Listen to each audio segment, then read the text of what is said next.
nous découvrirons d'autres phénomènes paranormaux non explicables par la science dans un manoir, dans une maison hantée en province canadienne.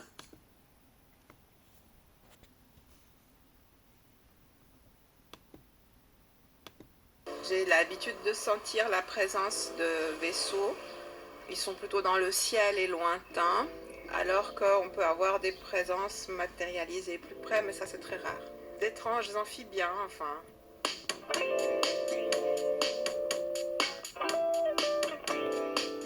La fascination pour les phénomènes dits paranormaux, ça date pas d'hier. Peut-être que vous faites partie de ces gens qui sont persuadés qu'il y a une vie extraterrestre. Il y en a qui y croient dur comme fer, surtout après avoir observé des phénomènes qui peuvent pas s'expliquer avec les connaissances et les outils qu'ils ont. Mais c'est justement l'inconnu, c'est l'inexplicable qui cultive cette fascination.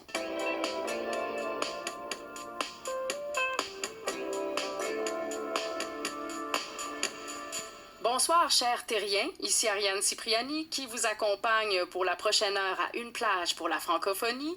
Pour moi, c'est comme plonger dans un plat de bonbons cette émission à cause de la variété des sujets dans laquelle on pige.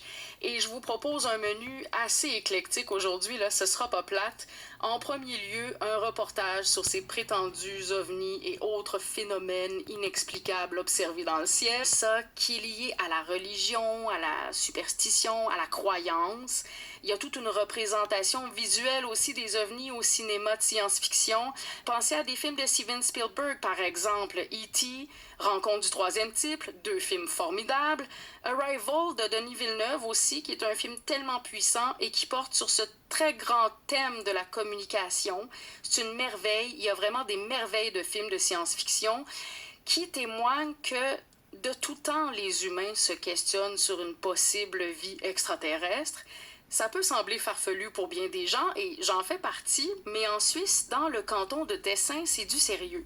La Suisse ne tient pas de registre officiel sur ce que les citoyens rapportent de phénomènes paranormaux observés, mais il y a quand même une organisation qui est privée, qui s'appelle le CUSI, le Centre ufologique de la Suisse italienne, qui existe depuis 30 ans quand même et qui recueille des récits de gens sur ces prétendus phénomènes célestes qu'ils ne s'expliquent pas.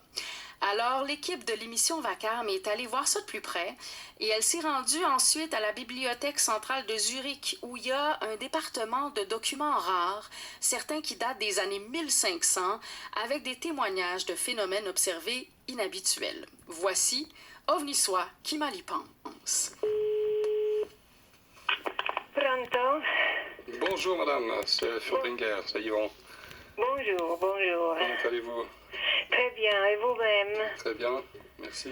Vous avez reçu les photos là, que j'ai pu retravailler un petit peu? Oui.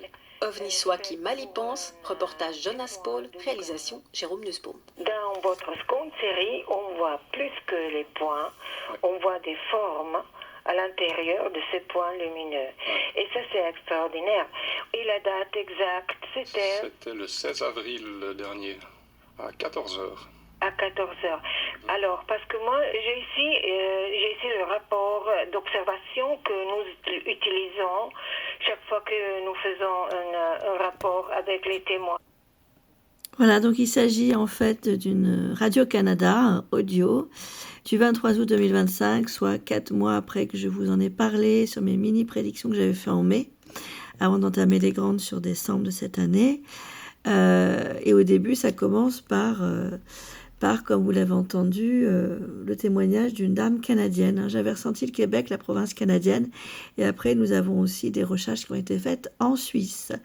Je vous partage en dessous de la vidéo le lien de l'article presse en question. Si toutefois vous souhaitez le reconsulter, la diffusion originale date du 14 juillet 2025. Prenez soin de vous tous, je vous remercie pour votre confiance, pour nos partages, et encore une fois, faites en sorte que l'année 2026 soit belle à titre personnel, même si économiquement et diplomatiquement elle sera difficile, comme je l'ai précisé de manière humoristique dans ma précédente vidéo. Prenez soin de vous, à tout bientôt.